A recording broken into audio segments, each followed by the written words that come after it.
بسم اللہ الرحمن الرحیم پرچار پروگرام کے ساتھ میں ہوں آپ کا میزبان احمد نواز خان۔ ملک کی سیاست کا جو ٹمپریچر ہے وہ انتہائی گرم ہے، جبکہ دوسری طرف جو موسم ہے وہ انتہائی سخت سرد ہے اور سردی کی لپیٹ میں ہے ملک بھر کا ٹمپریچر۔ اپوزیشن ظاہر اپوزیشن کے پاس واحد راستہ ہوتا ہے احتجاج کا، اپنی بات سنانے کا، عوام میں جو قومی ایشوز ہیں ان کو ایڈریس کر کے عوام تک پہنچانے کا، کہ حکومت کی جہاں پر کمی کوتاہیاں اور یا غفلت کہیں پر ہوتی ہے تو وہ عوام کو بتانا تاکہ ایک اصلاح ہو جائے۔ اور عام طور پر جمہوری جتنے بھی ممالک ہیں اس میں اپوزیشن اور حکومت کو لازم ملزوم سمجھا جاتا ہے، بلکہ عام یہ بھی سمجھا جاتا ہے کہ حکومت کے سامنے جو اپوزیشن ہے وہ ایک سپیڈ بریکر کا کام کرتی ہے۔ اگر حکومت کے سامنے اپوزیشن نہ ہو تو وہ غلطیوں پہ غلطیاں کریں گی، اور پھر اس کو کوئی نشاندہی کرنے والا ان غلطیوں کی اور ان کی غلطیوں کی اصلاح کرنے والا کوئی نہیں ہوگا، اور لا محالہ وہ ملک جو ہے وہ انتہائی مشکل سے مشکل حالات میں چلا جائے گا، اور جہاں سے پھر واپسی بھی وہ مشکل ہی ہو جاتی ہے بلکہ ناممکن سی ہو جاتی ہے۔ اور یہی وجہ ہے کہ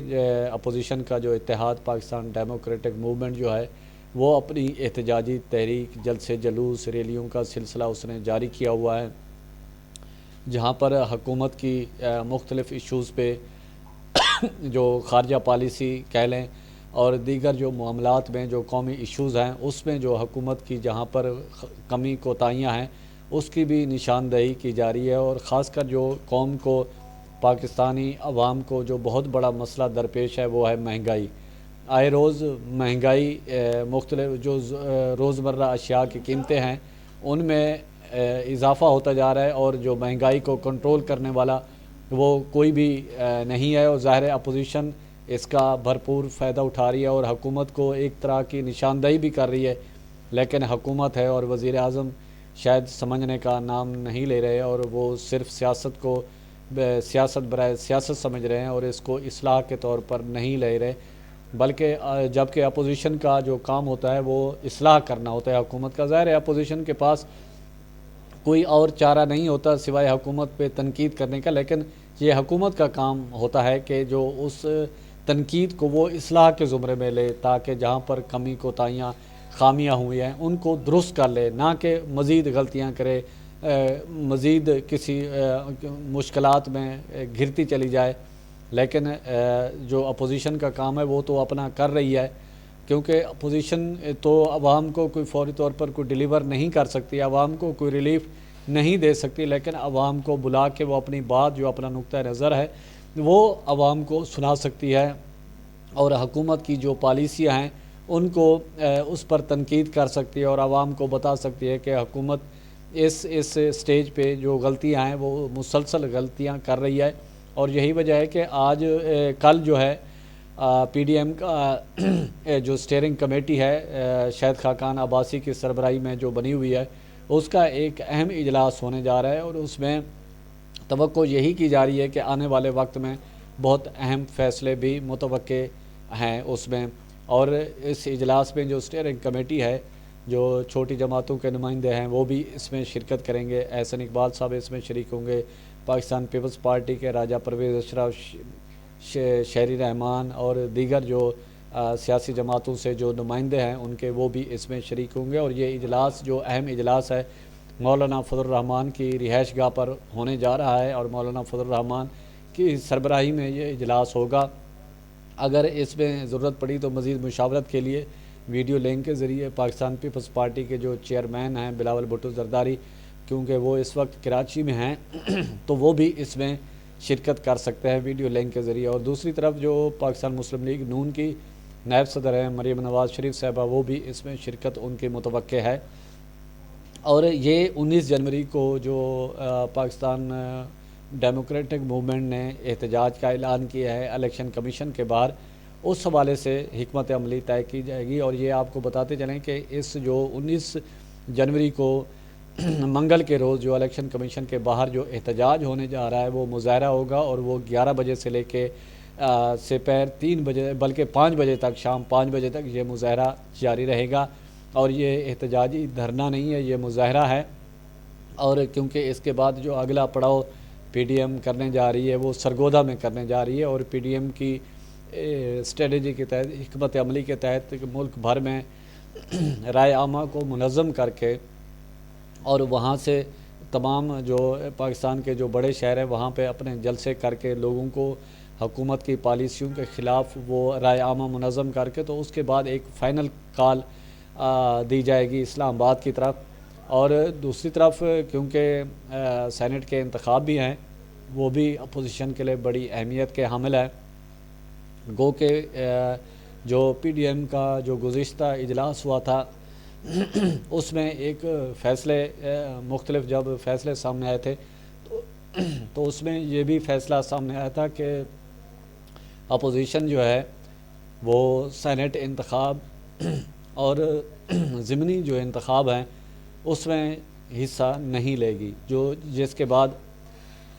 پاکستان پیپلز پارٹی جو ہے پاکستان مسلم لیگ نون سے پاکستان پیپلز پارٹی نے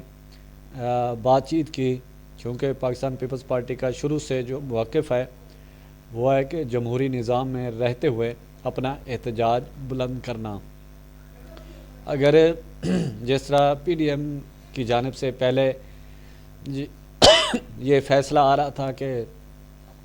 ضمنی انتخاب میں یا جو سینٹ کے انتخاب ہے اس میں شرکت نہ کی جائے، لیکن وہ جو سیاسی ماہرین ہیں جو سیاسی جد و جہد رکھتے ہیں ان کے نقطۂ نظر کے مطابق سینٹ کے انتخاب میں بھی حصہ لینا چاہیے پی ڈی ایم کو، اور جو ملک میں ضمنی انتخاب ہونے جا رہے ہیں اس میں بھی حصہ لینا چاہیے. کیونکہ جب اپوزیشن اس میں بائیکاٹ کرے گی تو لامحالہ اس کا جو خمیازہ ہے وہ اپوزیشن کو ہی بھگتنا پڑے گا. اور اپوزیشن کے جو لوگ منتخب ہوتے ہیں وہ اگر حکومت کو ایک واک اوور دے دیں گے تو اس کے جو نتائج ہیں وہ اچھے نہیں نکلتے، جس کی وجہ سے آنے والے وقتوں میں جو خاص کر جو ارکان اسمبلی اپنے اپنے حلقے سے جو منتخب ہوتے ہیں ان کے لیے جو مشکلات ہیں اس میں مزید اضافہ ہو سکتا ہے. اور یہی وجہ ہے جس کو پیپلز پارٹی نے مسلم لیگ نون کے ساتھ بات چیت کر کے جو ڈائلاگ کے ذریعے اپنے اس موقف پر peoples party P D M کو لے کے آئی ہے کہ فوری طور پر اسمبلیوں سے استعفے دینا یہ مناسب نہیں ہوگا اور لامحالہ اس کا جو فائدہ ہے وہ حکومت اٹھائے گی. اور ایک سسٹم میں رہتے ہوئے اور سسٹم میں رہ کے جمہوریت کی بحالی کے لیے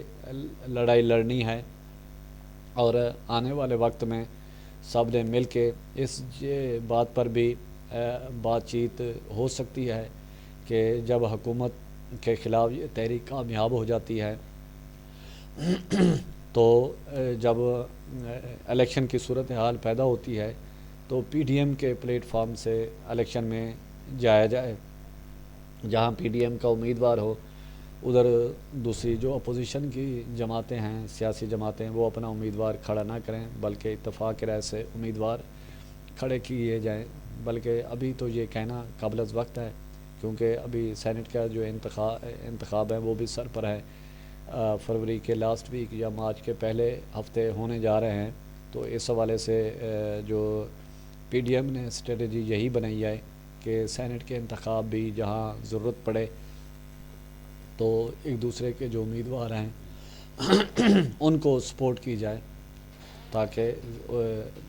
اپوزیشن کے حصے میں سینٹ کے حصے میں سینٹ کی نشستیں زیادہ سے زیادہ ان کے حصے میں آ سکے. اور حکومت کو جس طرح قومی اسمبلی میں مشکلات درپیش ہیں قانون سازی کے لیے، تو اسی طرح سینٹ میں بھی ان کے لیے مشکلات پیدا کر سکیں. تو اب یہ ساری صورتحال آنے والے وقت جو ہے اس میں کھل کر واضح ہوگی کہ اپوزیشن کی جو حکمت عملی ہے کس حد تک